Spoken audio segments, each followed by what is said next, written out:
Are you looking for a stress-free summer? HelloFresh sends you foolproof, step-by-step recipes and fresh, pre-portioned ingredients to make mealtimes a summer breeze. Get 16 free meals plus 3 free gifts with code MLM16 at hellofresh.com/MLM16. When you hear the words megachurch pastor, there's a good chance the image of Joel Osteen or someone like him pops up into your head. You probably picture a white man in a stadium full of people telling his audience or congregation that if they give more money to God, aka their church, then they'll prosper in life. The atmosphere might feel a bit more like a concert, a Christian rock band playing surrounded by other fellow church members. Maybe you're hoping you can remember where you parked as you listen to the generic message about giving and hope from the pulpit. We've talked about those pastors and their questionable prosperity gospel before. But today's megachurch pastor, Kirbyjon Caldwell, was supposed to be different. As the leader of the 14,000-member Windsor Village United Methodist Church, Caldwell was a unique leader. Or, as Congressman Mickey Leland put it, a different kind of black preacher that you've never seen or you'll never see again. Caldwell wasn't just a man that claimed through Christ we can do all things to his members, but he was living proof of his message around triumph and success.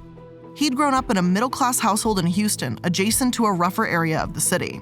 Once he graduated high school, he pursued a degree in economics, and after that, he received his graduate business degree at the Wharton School at the University of Pennsylvania. Not long afterwards, he was hired at a Wall Street investment bank before heading back to Texas to join a bond firm in Houston.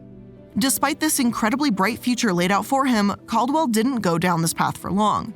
He was only in this career for a few years before everything very suddenly and drastically changed. Texas Monthly speculates that one of the things that may have triggered this was when his father's clothing store was robbed by members of his own community. This gave him a, quote, jaundiced view of racial politics, and as Caldwell himself put it, let's just say I've always had a balanced look at black power. The reason why he wanted to mentor was to help his community, to present himself as someone that had made it. After all, he had found success by most people's standards, and he had to do it as a black man, keeping his head down, working harder than anyone else, and presenting as a friendly, cheerful professional. This balanced view, according to him, meant that he understood racism exists. He cites that as the very reason he didn't attend the University of Texas, stating it was too big and too racist. Yet, perhaps in part because of the environment he grew up in, Caldwell seemed to hold on to more right-leaning and conservative values surrounding race too. Although he isn't entirely sure why he exactly left certain success behind, he explains it as follows. I somehow knew I was supposed to pastor a church.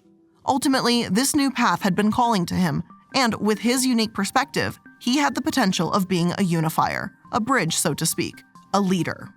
And most importantly, he was someone you could trust. After all, if someone trusts you, it's that much easier to swindle them.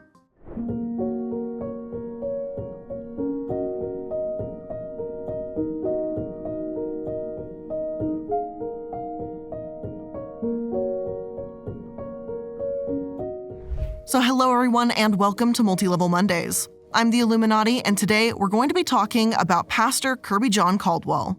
Although many of you may be aware of his fraud, Caldwell is an especially interesting figure in the scammy megachurch world and, in my opinion, strays from the norm of what we usually see. Just as Caldwell found sure success in corporate America, he found it in preaching too, though it didn't come quite as easily. It's not as if he had any experience in preaching after all, and he even admitted that, though he belonged to the Methodist faith, he'd never been particularly religious. Once he finished studying at Perkins School of Theology at Southern Methodist University in 1981, Caldwell was assigned to be an assistant pastor at St. Mary's United Methodist Church. 1 year later, he became the senior pastor at Windsor Village United Methodist Church, but this wasn't exactly making it big within the pastoral realm. I mean, the church only had 25 members at the time. That was it. Caldwell knew he was meant to be a pastor, but he hardly had a congregation. Thankfully, he did have some connections at the time, and he got a public access cable. His congregation began to grow to the point where Windsor Village was the fastest growing Methodist church in the entire nation. And people loved Caldwell. His animated style, his messages, and his background all played an important role in this. He was even compared to other black ministers and activists like Martin Luther King Jr., Jesse Jackson, and Louis Farrakhan. Then, faced with adversary, even from the Methodist Church itself, Caldwell stood up for what he believed in. For example, when his church needed a new sanctuary to expand, the Board of Missions dragged their feet. Finally, he said in a meeting, "If this was a white church, we would have had it approved 6 months ago." The board unanimously approved the plan that day. He also joined a variety of corporate boards, pushing Herman Hospital to increase the use of its minority contractors and turning the Texas Commerce Bank into a major lender for minority-owned businesses. Any pastor can say that they stand for equality, but Kirbyjon Caldwell was ready to prove it. He was able to be heard in white corporate America because of his non-confrontational style and education, though it's messed up that corporations likely wouldn't have heard him or his concerns regarding affirmative action otherwise. But back to his church. He didn't mince words either, saying in one sermon, quote, "If you did not vote in the election last Tuesday, please don't let me know. In the past, many folks were knocked down by water hoses, bitten by police dogs, severely beaten, and some were killed so that we could have the right to vote. Anyone who does not exercise the right to vote is an abomination to God and a miserable misrepresentation of our foreparents." Regardless of if you agree with him or not, it's not hard to see why Caldwell was respected for being both outspoken, yet working with and understanding the politics of business, so to speak. According to the book Urban Churches: Vital Signs, the congregation created an economic input of over $25 million into the local minority economy over a 3-year period. He did face some criticism from time to time. According to Texas Monthly, there was grumbling about his white alliances from the Black community, but he was largely beloved on both sides, hiccups and all. However, playing both sides also meant telling the congregation one thing while telling the press something else. Apparently, the media asked Caldwell numerous times to address an outbreak of Black church burnings, wanting his opinion on the topic. But he made himself scarce, seemingly tight-lipped about a topic you'd think that he, of all people, would care about. While other Black ministers posed in front of the wreckage, speaking out as dozens of Black churches burned, this supposed civil rights activist was strangely quiet. The thing is, Caldwell did care about this, but behind closed church doors. He supposedly preached on impassioned sermons on this topic, not appearing in the public. In 1996, the year that many of these burnings took place, Texas Monthly wrote, "Quite simply, Caldwell has mastered the game, having discovered the most effective nexus of race and power. He'd mastered both sides all right, but perhaps to a fault. After all, can you really be an advocate for change so long as you compromise and work with those that don't have your best interests at heart? And this is where the cracks start to show, in my opinion. Yes, Caldwell may have cared about Black-owned businesses, education, and affirmative action, but he was rubbing elbows with those that literally said one of the reasons they liked him was because they could forget he's Black. And yes, that's a direct quote. Some have also stated, you can have the right kind of conversation with Caldwell. He won't be in your face or drawing lines. But is that really a good thing? Is it really so great that Caldwell was so polite when asking companies to be inclusive? Is it what was needed to make them listen at the time? Or does it set a dangerous precedent? It feels a bit strange to me that Caldwell said racism is alive and well and dressed in 3-piece suits, all while those same suits were praising him for being non-confrontational. Personally, I think if you're going to fight racism or, as a more general note, any type of injustice, you need to be confrontational to a degree. There are some things in life that aren't worth getting into huge arguments over, like forgetting to do the dishes or leaving a light on accidentally. Racism isn't a small thing, though. I recognize that these events took place over 2 decades ago, so yes, maybe someone could argue that Caldwell simply couldn't focus on microaggressions taking place from these suits. But I would say that the burning of Black churches isn't exactly a microaggression. In spite of this, Caldwell's name was thrust into the spotlight just a few short years later in 2001, when he became the spiritual advisor to President George W. Bush. In both 2001 and 2005, he delivered the official benedictions, praying for equality for all. It was the very first swearing in during the 2001 inauguration where Caldwell really sparked controversy for the first time. While a prayer or more general blessing is traditional, Caldwell mentioned Jesus and ended the prayer with, quote, "In the name that's above all other names, Jesus the Christ, let all who agree say amen." Whether or not you believe in Jesus is entirely up to you, but I think anyone that does believe in the separation of church and state could see why this was a problem. Anyone of a different faith, Muslims, Jewish people, atheists, basically anyone except Christians were excluded from Caldwell's blessing. Law professor Alan Dershowitz went so far as to write, "The plain message conveyed by the new administration is that George W. Bush's America is a Christian nation, and that non-Christians are welcome into the tent so long as they agree to accept their status as a tolerated minority rather than a fully equal citizen." And I can't know for sure if that was the intention, but it sure comes across as that implication, especially when this isn't just done at other swearing-in ceremonies. The Tampa Bay Times says that no rabbi, Roman Catholic priest, or Eastern Orthodox cleric has ever invoked prayer before. Caldwell saw it very differently and said that he was invited by a Christian president to offer a prayer. And again, I've really got an issue with the lack of separation between church and state here, but this isn't particularly new. We've seen religion bleed into politics plenty of times before, even if we claim we don't like it. Despite this controversy, a few years later in 2008, he officiated Bush's daughter's wedding and, more importantly, even became the spiritual advisor to Barack Obama as well. If you're wondering how Caldwell supported both Bush and Obama, two very different politicians, he explains that it's because both of them are Christians with a deep, resolute loyalty to their country, to their families, and to God. They have the same goal with two different approaches, the pastor said. And personally, I don't agree with him there, but it's not as if Obama was even calling Caldwell for advice either. Misnomer or not, the title stuck. But as he entered the spotlight for a second time, he was put under a magnifying glass again, and this time for a very different reason. His church, Windsor Village, had a ministry that was intended to help people struggling to overcome homosexuality. The church website itself said the ministry was, quote, a program created to provide Christ-centered instruction for those seeking freedom from homosexuality, lesbianism, prostitution, sex addiction, and other habitual sins. People were rightly infuriated. Obama has been known for LGBTQ advocacy, so why would he refer to someone whose church calls homosexuality a habitual sin as his spiritual advisor? Even Caldwell admitted that he and Obama weren't particularly close, but still, this felt like a slap in the face for many. Soon after, the conversion program was wiped from the website, and Caldwell said he didn't even know it existed in the first place, and that he'd been surprised and embarrassed by it. We have 120 ministries at the church. You can't be on top of everything, he told Politico. Frankly, even if I had 120 businesses, it would be my job to know if one of them was promoting a conversion program. Plus, when directly asked if he'd still support civil unions or gay marriage, Caldwell said he'd need to check with the church. So he can't form an opinion without seeing what the church thinks too? Seeing what might be best for PR? In case he'd forgotten, you're kind of the leader here. It's not that hard of a question, especially when you knew you were going to be interviewed about homophobic beliefs. Now, in spite of the fumbles and criticism, Caldwell had, in many ways, really made it as a megachurch pastor. He'd given up business for preaching, became the head of the largest Methodist church, and somehow had a foot in each camp. He cared about equality in his sermons, but seemed to stop his advocacy the moment he wasn't actually inside the church building. But despite his success, Caldwell wanted more.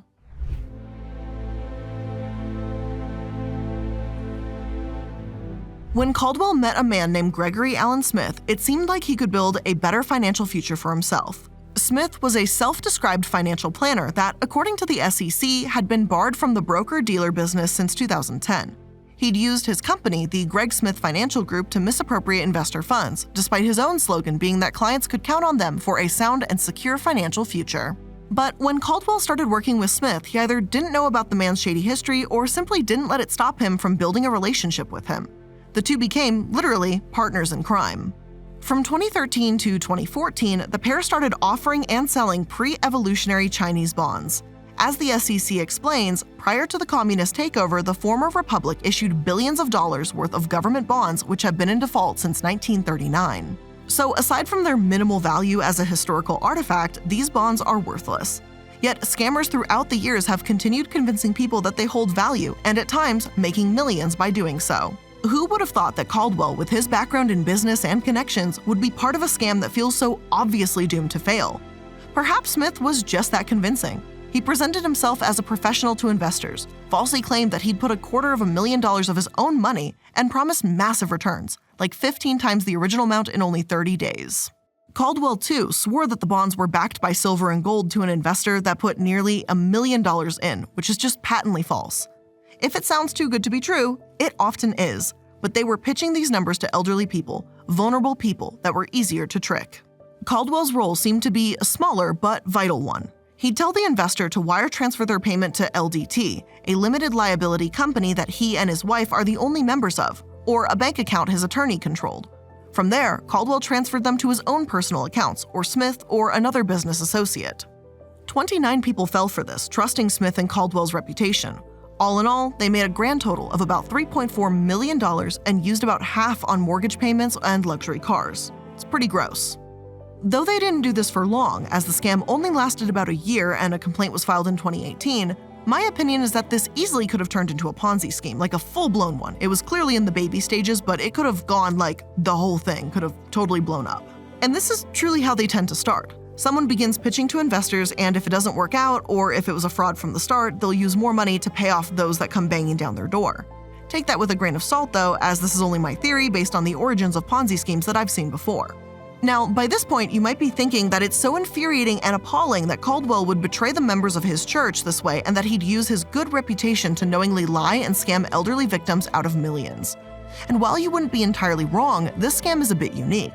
Caldwell, even when the fraud was uncovered, continues to insist that the bonds are legitimate and he has proof of it. Even with all the evidence stacked against him, he seems almost genuinely frustrated during interviews as he repeats the bonds are legitimate with a straight face. Once they request their money in writing in X number of days, I'm obligated to return the money. Everyone who has asked for a refund has received a refund in full, he told the interviewer.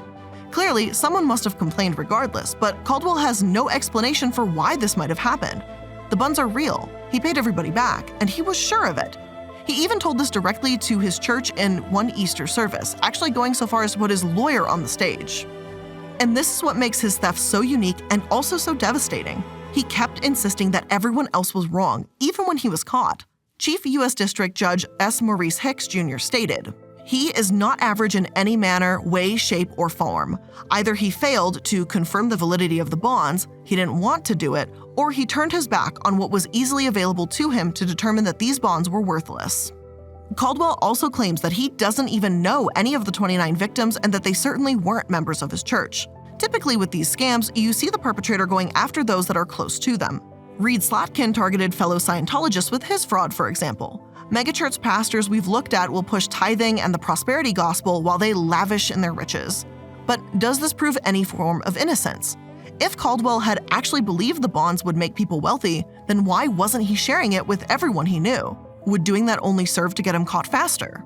Unfortunately, it's hard to definitively prove Caldwell's claims. The SEC documents don't really give much information on who the 29 victims were, other than the fact that most of them were elderly, and extensive searching didn't reveal any sort of interviews or witness statements.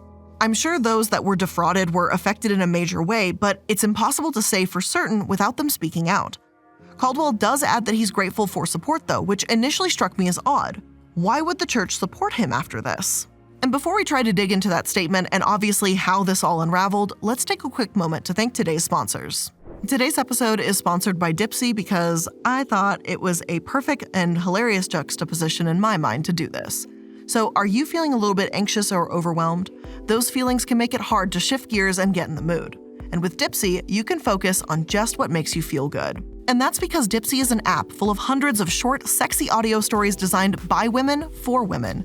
They bring scenarios to life with immersive soundscapes and characters, no matter what you're into or what turns you on. You can find stories about that intriguing coworker with a British accent or hooking up with your hot yoga instructor. Whatever fits the bill for you. And new content is released every single week, so in between listening to your favorite stories again and again, you can always find something new to explore. And one of my new favorites from Dipsea has to be their sleep stories, though they have sleep stories, wellness sessions, and they even offer written stories now too. They have fantastic voice actors working over there, and their words and the way they read everything sounds like liquid butter. And when it comes to sleep stories, I am knocked out in just a couple minutes, which is exactly what I need. So for listeners of the show, Dipsea is offering an extended 30-day free trial when you go to dipseastories.com/MLM. That's 30 days of full access for free when you go to dipseastories.com/MLM. dipseastories.com/MLM. Whether you work for yourself or you're part of a team, it's time to get creative. Make your online presence and your business stand out from the rest with Issue. You see, first impressions are everything, so if you're looking to make an impact with your online content, then you need Issue. It's the easiest way to make your creative ideas come to life and share everything you want to be seen. Issue is the all-in-one platform to create and distribute beautiful digital content, from marketing materials to magazines to catalogs, portfolios, and more.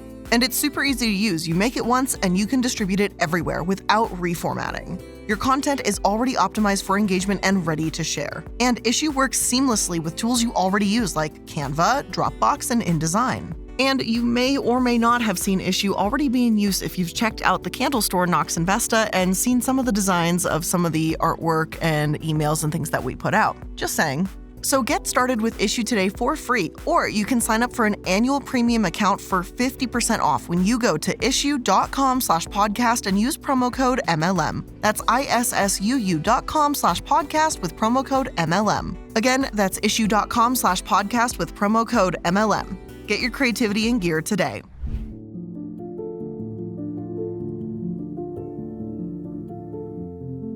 Now, from the sounds of things, some church members believed that Caldwell was as much a victim of Smith as anyone else, and they bring up how Caldwell paid restitution of $3.5 million and around a $125,000 fine. Considering how he paid this voluntarily, this is supposedly a sign that he's innocent and never intended on hurting anyone. It's possible that he feels bad for his involvement, but isn't it equally possible that he did this voluntary retribution to make himself look good? Because if he knows it's too late and he's been caught, and he wants to preserve as much of his reputation as possible, this seems like a pretty good way to do it. Again, the truth is, it's hard to say. We can only speculate to some degree because his motives are not known. The church also questions why Greg Smith was sentenced via Zoom due to the pandemic, whereas Caldwell had to appear in person. I feel like this answer is pretty obvious, as Smith pled guilty and was sentenced sooner in 2020. He received 6 years, whereas Caldwell was sentenced in 2021, also to 6 years. According to the New York Times, Caldwell also later pled guilty, potentially because he didn't want to face up to 20 years if found guilty. And frankly, his story just feels a bit unbelievable. Kirbyjon Caldwell had for years presented himself to be an educational, intelligent, and upstanding moral authority. He was the spiritual advisor to presidents, plural. So for him to insist in interviews that these fraudulent bonds were real and for prosecutors to unveil that he'd used investor money for personal gain, it's just a pretty dramatic and sudden fall from grace. Though he'd insisted he'd done nothing wrong in the beginning, his guilty plea and following admission took on a very different tone. In his statement, Caldwell didn't try to defend himself, but apologized. Here's what he said. "The investors trusted me with their money, and I abused that trust. I misled them, I profited at their expense, and for that I am very sorry. As a result of my actions, good people lost hard-earned money. Retirement funds were used, mortgages and other important bills went unpaid, and things that the victims wanted to do for their families and friends just went undone." He officially began his sentence in June 2021. Now, by the sounds of things, Caldwell knew that these weren't multimillionaires who could lose a few tens of thousands or even hundreds of thousands of dollars and, still get by without a care in the world. These were funds people intended to use to enjoy their retirement, to relax after a lifetime of working, and Caldwell ripped that security from right under them.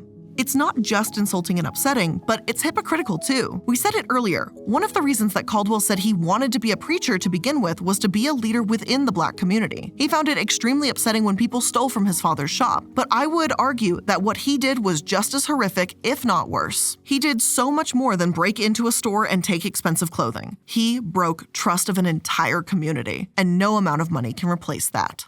But with all of that being said, that is where I'm ending today's episode of Multi-Level Mondays. I hope you learned something new today, and if you did, make sure that you're liking, following, and subscribing to stay up to date on all the latest episodes. And if you're listening in on YouTube, make sure that when you're subscribing, you're hitting that notification bell so that you can be notified every time there's a new upload. I also want to give a big shout out and thank you to all of my patrons over at patreon.com. You guys are amazing to chat with. I love sharing photos of all our pets and talking about upcoming topics and opinions on future video episodes that no one even knows about yet. And I also really enjoy researching the extra bonus episodes that I create for you as well, so thank you so much for all of your many suggestions. I'm very excited to really change pace and do some really interesting topics for you. So thank you all again for joining me for today's episode of Multi-Level Mondays, and I'll see you in the next one. Bye!